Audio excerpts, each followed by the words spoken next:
Okay, that wasn't ominous, but I guess we're recording now. So thank you for the lovely introduction. My name is Molly Hayden. I graduated SUNY Oneonta, class of 2019, and I have a lot to say about anthropology, the program here, and the overall impact that it's had on my life. And to say that it's had an impact, I think doesn't really do it service. This program honestly has changed my life for the better. I believe that because of anthropology, I have a really unique outlook on the world, and I like helping people kind of achieve that similar outlook. So before I jump in, just for a few content warnings, I do discuss some pretty alarming statistics in this. So I do discuss very, very briefly maternal suicide as well as maternal death. So if you do have an issue with that, you can feel free to leave at any time, and no judgment here. The other ground rule for this, if you have a question, shout it out, say it, come off mute. I want you guys to participate. I want to hear what you have to say. I want to hear if you're anxious about graduating, if you have questions about the graduate school process, or maybe you think something I'm saying doesn't make a lot of sense and you want to call me out. Go ahead, I encourage it. I want this to be fun. All right, so to get started, let's talk about my general history. So this roadmap right here is going to kind of detail where I started and where I am. So I found my passion. I found anthropology, which is a very funny and interesting story. I kind of moved through the process at Oneonta. I'll discuss some of the coursework I did here, what I really enjoyed, and then I'll talk about how I got my first job, which actually was through Dr. Han. So that's awesome. And then I'll talk about how I decided on graduate school, the program, and what I wanted to really do and get out of that. And then I'll talk about my my career at my first job and kind of how that moved. And then finally, I'll discuss my current work at March of Dimes, which is a maternal and infant health nonprofit. So why anthropology? Why not anthropology? Should be up here. So I didn't know anthropology was a study. I thought it was a store, a very expensive store for the longest time, until I was talking to someone in high school, one of my teachers, and I said, I don't know what I want to do in college. And she said, well, what do you like? And I said, history. She said, what do you like about history? And when I answered her, it was really what I didn't like about history. I didn't like that I couldn't see what was going on behind the scenes. I wanted to see what that interconnecting goo getting everything together was. And she looked at me and like I had 5 heads and she said, Molly, that's anthropology. Duh. So I was like, all right, cool. Let's check out that. Let's see what that's like. So I ended up looking into it, really liked it, got into Oneonta, decided, hey, let's do it, let's try it. Read my textbooks over the summer because I'm that person. So I was like, wow, this answers a lot of all the questions I've always had and like how I like to look at the world. This is so cool. So if that wasn't a good enough explanation, I have a little image to help kind of describe that.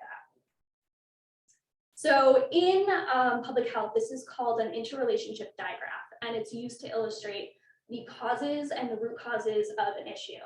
So in this instance, we see that the problem is a rise in maternal mortality rate, or the MMR, due to suicide. This number has continued to grow, unfortunately, and there's a lot of factors that go into that. So traditionally, you would put together something that looks a lot like this. The interconnected arrows refer to how different causes interrelate to each other. So how stigma can cause substance use disorder, how stigma can cause medication adherence or lack thereof. So this is really important. There's something huge missing from this. And it's culture. What's going on behind this? What causes stigma? What's making all that happen? What in our system leads to these causes? Because if you don't know what's in the system actually causing some of this, you can't replace it. So if you take any of these out, something else is going to come in its place. You have to address the root issue within culture to kind of understand why this problem is occurring. You also need to talk to people too, which is a huge thing. A lot of the time we like to assume that we know everything. Clearly we know why this is happening. You don't. Most of the time it's a simple conversation with someone to actually see what's going on. And in public health, a lot of the time people don't do that. And you can end up with some funky results, but fortunately, like within the last 20 years, public health has really started taking this person first approach. which is a lot of qualitative research, focus groups, ethnographic work to really dive into these issues. So now I've reached my undergraduate years, where I decided to get my BA from the fabulous SUNY Oneonta. So while I was here, I majored in anthropology and geography, and my advisor was Dr. Belaferte. Is he still here? He just retired a couple of years ago. Yes. Oh, he's an awesome dude. I don't know if anyone in the class got a chance to talk to him ever, but he was cool. He also worked for the New York State Department of Health, so I had a lot of really good conversations with him about public health when I was interested in going in that direction. But I just wanted to touch on some of my favorite coursework and kind of the skills I've learned from those that I still apply today, even in my personal life. So I'll start at the very bottom with something you are familiar with, and I don't know if you still teach, but it's anthropology of monsters and the undead. Surface level, you might look at a monster and say, oh, it's a monster. Hell no, that's not what it is. It's way deeper than that. And it's a really good analogy for a lot of problems in society, because you could say, well, oh, this is just maternal suicide. No, it's not. It's a lot of different things that go into it. So that course really taught me that I have to look beyond just what's in front of me and really dig deep.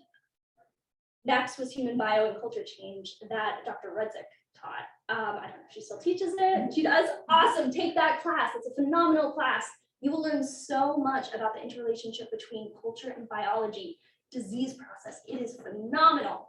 That course is actually what inspired me to go into public health. And we're going to talk about that a little later in the specific scenario that clicked in my brain and said, you need to do this. And finally, linguistic anthropology that I know Dr. Han taught. That class was crazy. You learn so much about language and its effect on culture and how we perceive things. And especially when you get into public health, that's huge. Because if you're talking about something in a way that's harmful to a community, they're not going to adhere to what you're saying. So it's really important that you choose your words wisely and you're really just invested in what you're doing. So post-undergrad, how did I get a job? Great question. I don't know either, but it's pretty simple. So I have this little diagram up here to kind of show you the three main areas I break it into. So networking, hugely, hugely important. So I took a class, I believe my last year, and it was on professional usage of public health, or not public health, anthropology. And it was all about networking, writing a resume, a cover letter, things that I didn't know how to do. So during that class, Dr. Han pulled me aside and she said, listen, I have a student I think you get along really well with. So I said, oh, okay, cool. And she said, add her on LinkedIn. And I said, oh, what? This person I don't know? And she was like, yeah, write her a message. Tell her I told you to reach out to her. I go, okay, sounds good. This isn't gonna go anywhere. So I went ahead, I wrote a very awkward little note, said, hi, I go to SUNY Oneonta. I'm an anthropology major. You're doing some really cool work with maternal health in Albany. Could I talk to you? And to my surprise, she said, yeah, sure. We talked. She decided to link me up with a few people in the community who were doing similar work, because at that time, she had unfortunately left her job doing maternal health work. I reached out to her contacts. I didn't really hear anything back. So I reached out again and I said, I don't think there really is anything. So she goes, all right, come interview at my new company. So I go. I have an incredible interview with these two awesome, badass women. And I say to myself, do I want to do work with insurance? And the answer to that was yes. So a big thing with this is you are going to go in directions you never even imagined in your career. And it's really following that improv principle of yes and. Because something that you think could be the most boring thing you'll ever do can actually provide some really valuable insights and experience.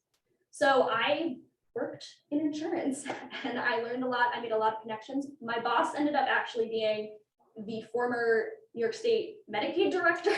So I was able to make some huge connections.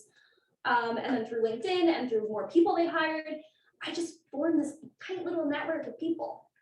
And then as it turned out, Juliet, the woman from that story, introduced me to her friend Catherine, who worked at March of Dimes.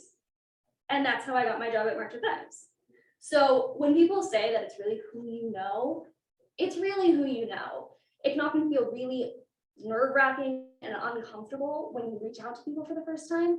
But if you get that click, if you have that slight similarity, you can go really far. And it's really cool to be able to have that and know that if I go into my LinkedIn network, there's probably someone who knows something and they can help me. So I hugely recommend networking. Honestly, after this, all of you on this call, including you folks virtually, go add me on LinkedIn. Go add all your professors on LinkedIn. Just go crazy. Don't go too crazy because people will get annoyed if you add them and you don't totally know them. But if you do send a quick message being like, I saw you're an alumni and you work here, go for it. So the second major principle when you're trying to look for a job post-grad is definitely do your research. Is this sector even worth going into? Are there jobs? What's the job outlook? It's really important too to see, like, is there any interesting innovations going on? Is there a new area I could put myself into, learn some new techniques, learn some new skills, and really be able to flex those muscles? During my first job, I learned all about payment models within healthcare. It's a really unfortunate fact, but healthcare is really based on money. It's money and policy, that's what it really comes down to. And knowing that and having a background in that has given me just insane skills when I can go into certain conversations and be able to talk about, well, why don't we try this payment model? Why don't we try this? So having that has been a huge blessing in my life.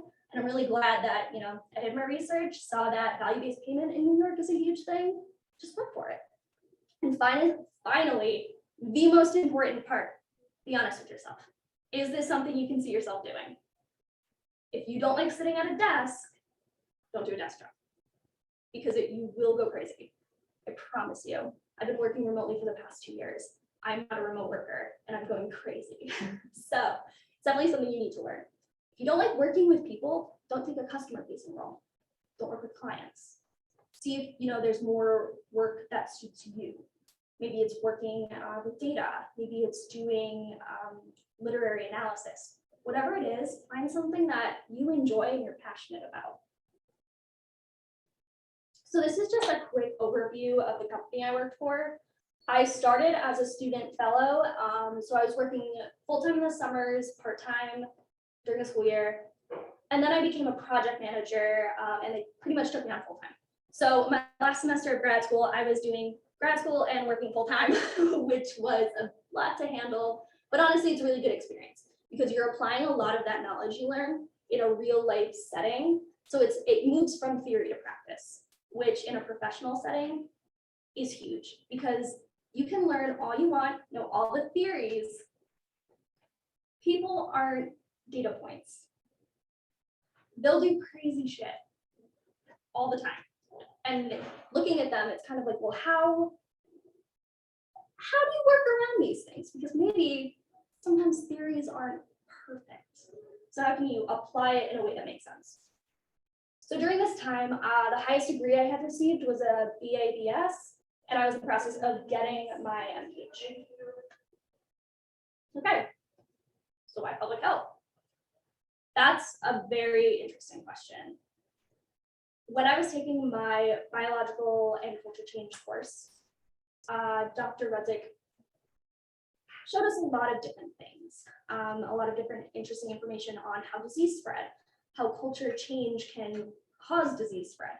But she also introduced us to a lot of facts about maternal and infant health. So for the people in the room, do you know a lot about the state of maternal health in this country? Yeah. It's not great. It's actually really bad. It's really upsetting and there's a ton of work to be done. So these statistics are what got me into public health. So if you are Black or Indigenous in the United States, you are 2 to 3 times more likely to die of a pregnancy-related cause.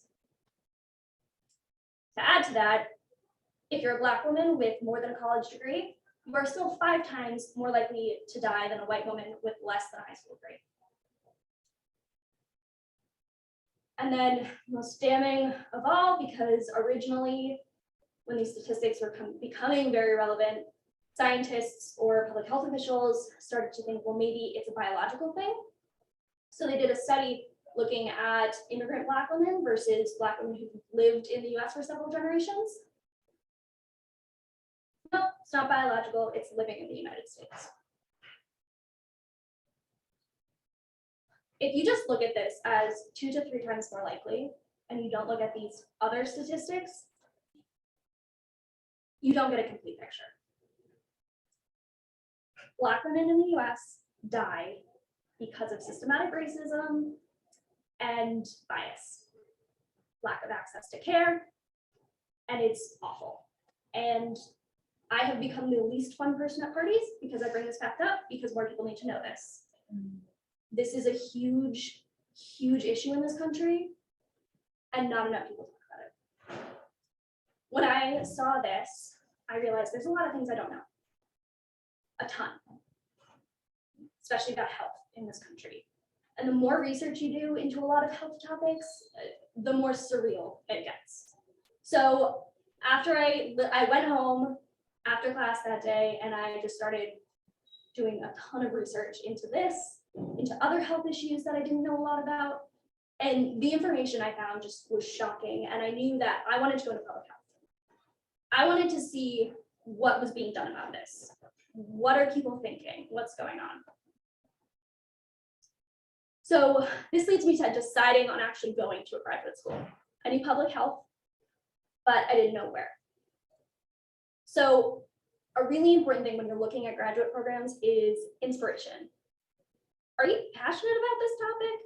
Or is this something you think, oh, well, I have an undergrad degree in it, I should just get my master's? I promise you, if you're not 100% into it, it's painful.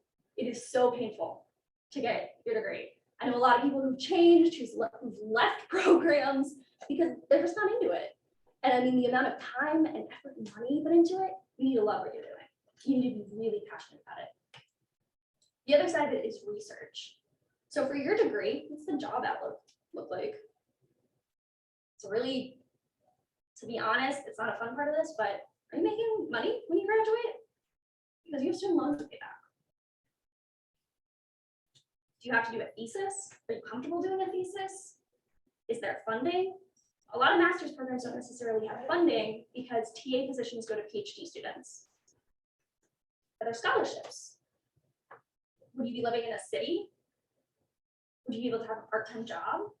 These are all things you really need to consider when going into grad school. And then finally, background. Do you know anything about this? Do you have at least a baseline knowledge of what's being taught in that course? Anthropology is very unique and very special because a lot of things you have the skills to do. One of my favorite courses I took in grad school was on theories of social behavior for health. Our professor would introduce a theory, and I'd sit in class and I go, oh no, it's this anthropology theory. And that's how I learned it, because I would be like, no, this is this. It's the same thing, just you're putting a different name on it. Or it's not circles, it's squares. Silly things. But for most social sciences, it's really easy to transfer those skills and that knowledge. And luckily, I had some really great professors who were interested in digging deeper into these topics. So I would definitely recommend that you research who are the professors here? What are their interests? What are they doing? Will they be able to help me? Another big thing with grad schools is that sometimes they will make you take undergraduate courses if you don't necessarily have the background. This is more common in the hard sciences, but it's definitely something to consider. So this is just a brief overview of my grad experience. So I concentrated in community and behavioral health. So I took a lot of social courses and a lot of courses that actually were counted also for the School of Social Welfare, which is social work, which is a really interesting area, especially for anthropology students, because that really gets into like, well, what are the implications on people? How do people actually follow policies and campaigns that are dictated at health? I also took a lot of research heavy courses because I'm a nerd, so I was really interested in how do people do research.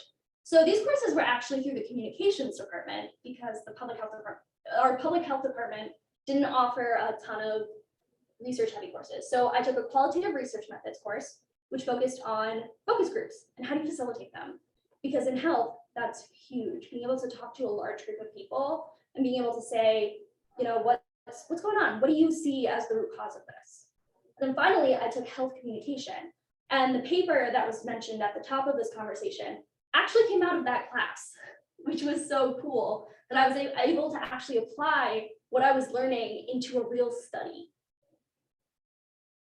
So who am I now?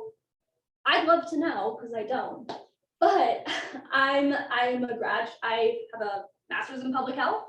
I have 3 years of working experience, and I'm an anthropologist. I use anthropology every day. It's corny to say that, you know, I'm an anthropologist, but I am. It's what I do at work every day. I might not be dealing with, you know, people in the Amazon or, you know, bones, but I still deal with people a lot. So I currently work for March of Dimes. It's a maternal and infant health nonprofit. So our focus area is kind of all over the place. So it's looking at different populations, different health concerns. We recently started a new vaccine initiative towards pregnant people to kind of make sure that they are getting their vaccines, that they feel confident in vaccines for themselves and their infants. We're going to start doing work, I believe, in 2023 on maternal mortality through suicide, which is just this huge thing that it's really unfortunate. But there are a lot of really good nonprofits that are coming out specifically on that topic. So I serve as a program coordinator, not a fancy title, but it's kind of a fancy title for I do everything. I do a lot of different things. I wear a lot of different hats. I herd a lot of different groups of cats. It's a little all over the place, but basically I talk to people all day. I make sure they're getting their work done. And I do that by listening and understanding what is going on. What's our desired end state? What's preventing us from getting there? And how can I tailor something to you that makes it easy to get this type of work done? This really important work that we need to get done. So getting this role, as I mentioned earlier, I got through networking. I bugged Catherine constantly to see if they had a job opening. I'm sure she hated me for that, but I bugged her near constantly. And finally she said, we have an opening if you want to come interview. So I interviewed. They said, can you start now? And I said, yes, I can. So I got my job at March of Dimes, and I've been there for a little over a year now. And it's a really unique place to work, and it's definitely really important work that needs to get done. So up on this, I'm not going to bore you by reading through all of these, but these are just skills that I think as an anthropologist, you use in the workforce. And these aren't specific to any type of career path, but the things that you find as being just whatever, everybody can do those. Not everybody can. There's a lot of people who, you know, they don't know how to share their ideas in a way that makes sense. They don't know how to tailor approach. They don't know how to listen. And that's a huge skill that I find that anthropology has given me. So just a few brief ending thoughts. As an anthropology major, you have way more to you than a lot of other candidates. It's really important to market yourself like that. When you're an anthropologist, you see kind of behind the scenes. You want to dig into things, whether it's biological anthropology, linguistic, cultural, you want to know what's going on.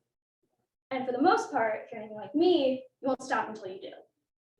And that makes you an excellent employee for most people, because they want to know that when there's a problem, you're not going to just fix it. You're going to find what's causing it. And that means efficiency for your company. And that's a huge, huge thing to be able to bring in. So before I end, I just want to see, are there any questions? You virtual people have been a little quiet. Are you still there? The audience, if you guys have any questions. But really, just because this is how I have kind of gone throughout my education and career, doesn't mean that it's a one-size-fits-all approach. Everybody's different. Everybody has a different path. And it's a great path, regardless of that. And I know that with an anthropology toolkit, you're all going to do awesome things. I can't wait to see. I'm sure some of you might be up here one day, giving everybody a little lecture on what you're doing, and you're gonna think, I'm not that cool, but hey, you got invited back. That's pretty cool. So I want to thank everybody for listening to my little speech and for inviting me back. I had a great time being here, and I'm excited to see what this new generation of anthropology students do.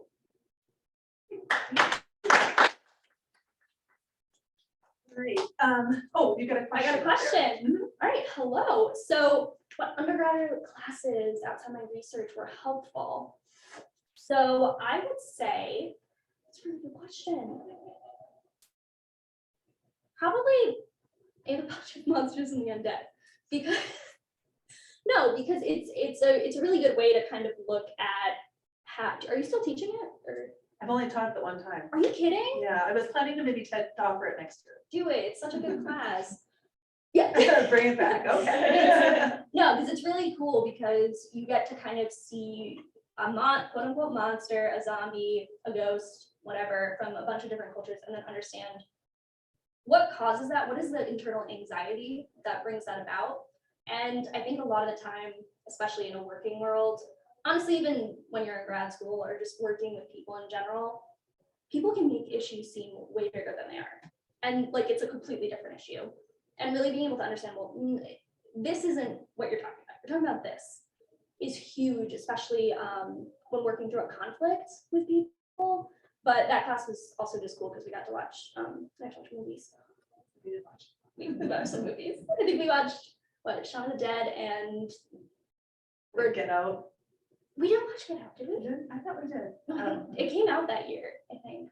We watched, what was it? Night of the Living Dead. Oh, yeah. Yeah. I wrote a really bad paper on that. But yeah, any other question? Yeah. We got another question up there from Lacey. When did I realize I wanted to go into public health? So it was definitely in Dr. Rudzik class on biological and that's not the name of the course. I don't know what it is. But it's like Human biology and culture change. got it. Yes, that's it. I've taken so many courses at this point in my life. They're kind of all jumbled together. That's what I took. And basically I want to say it's a 200, 300 level class. It's all shifted now. I think we shifted 1,000, so it's a 3,000 level class. Oh God, okay. Well, it's 3,000 level class. But if you have any interest in cultural or biological anthropology, it's a really interesting mix of those two classes. One of the things I remember is the difference between endemic, epidemic, and pandemic. That was huge. That was on like every test we had, was like, what is the difference? But I think that was a really good primer for my master's program, actually, was that course, because one of the readings we ended up doing for all of my epidemiology class was something we read in that class. So I was just like, oh, I know all this. So that was definitely awesome class. And that's what sparked your public health. That is, I think, from there. And those statistics on Black maternal health outcomes are, yeah. Any other questions? Do you have any questions? Why did you pick UAlbany to do your public health? So I was between UAlbany and Boston University for my public health career. Boston was incredibly expensive, very, very expensive. They offered not a lot of funding, and they also didn't have an internship requirement. I think it was only like one internship over the summer. That was it. And I think it might have been like a 2.5-year, 3-year program. UAlbany offered a 2-year program, a ton of funding opportunities, and 720 hours of internship that they helped you get. They also have a really high job placement. So pretty much there's a pipeline into the Department of Health in New York State from UAlbany's School of Public Health.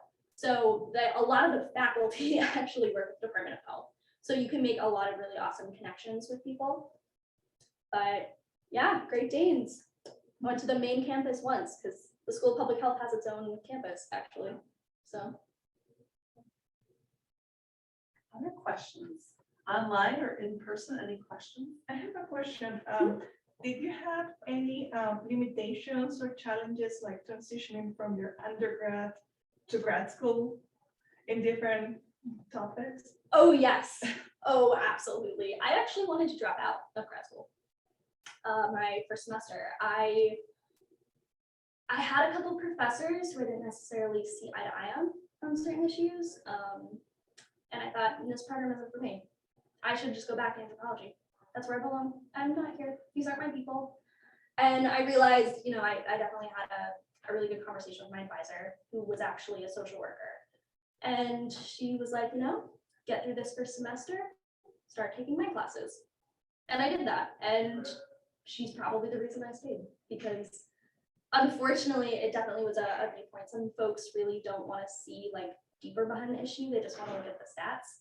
And it's hard to have that conversation, because while that's an important component of it, it doesn't tell you everything. So I think from there, you know, once I started taking courses that were actually more applicable to my interests and my knowledge base, I got a lot more out of the program. So I definitely say it's, you know, difference of opinions, it's a new group of people, but it worked out. So now I have a one PhD.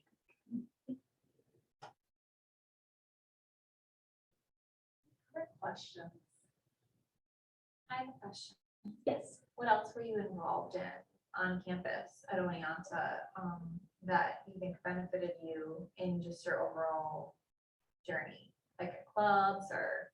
I was an APO, Alpha Phi Omega, the community service fraternity. Other than that, I really focused on school. That was my first love, academics. I want to go back to the warm embrace. Real world sucks, don't go in it. No, but I definitely did that, and that was a huge, I think, draw on my applications is that I was doing community service through APO. Your other major was geography. So does any of that sort of pull into what you're doing now? Yes, that actually, I'm really glad I took some GIS, Geographic Information Systems coursework. Are you guys doing it? I have a geography minor. Oh, cool. Do you know Dixon? No, not yet. I know Trevor Fuller left, so RIP, he's a great guy. So that was really helpful because a lot of health data is also hotspot data, and being able to look at a map and just be like, okay, yeah, that's a cluster, and kind of understanding that. Also being able to be like, oh yeah, I can use ArcMap, and people will be like, oh really? And you're like, yeah, if I have to. So I think that for me has been helpful just in terms of like the technical approach to things. Anthropology truly though was really helpful in terms of the brain approach, kind of the deeper understanding of a lot of topics.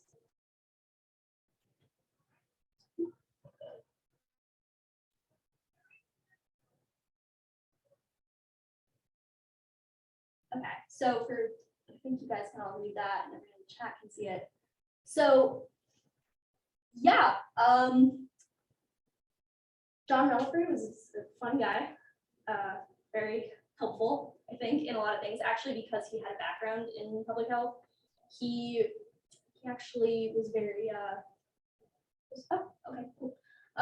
He was really helpful in kind of talking about navigating DOH and recommendations around that. And kind of from knowing me, he was like, yeah, I don't think you'd like working at DOH, and he was right. So I never even applied because I always remember what he said, and I'm like, yeah, that's not for me, not my gig. But graduate school before a more specialized school like law school, I don't feel qualified to speak on that. I know a lot of people go straight into law school, so I don't know. I'm sorry, I can't. I would say it's what you wanted, what is you're wanting to do and what path you need to get there. So it depends on sort of what's your end goal. If you have a particular thing, and maybe it requires law school and graduate school, but it's really more about, so immigration law, you know, you definitely have to have law school, but I don't know that there would be a particular order that you would have to do that in. So I know UAlbany offers a MPH-JD program, and it's an accelerated program, but I'm sure a lot of other master's programs have that. So I'm sure like maybe I think international relations, poli-sci would be super helpful with immigration law.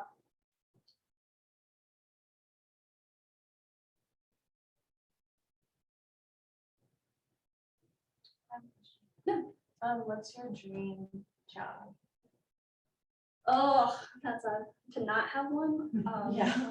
To Yeah. be independently wealthy. That's it, yeah. Or to fix all that, you already fixed all the public health problems, so you're not needed I'm anymore. not needed. Yeah, that's what I'd like to see. I don't know. Like ultimately, I know I want to go back to school.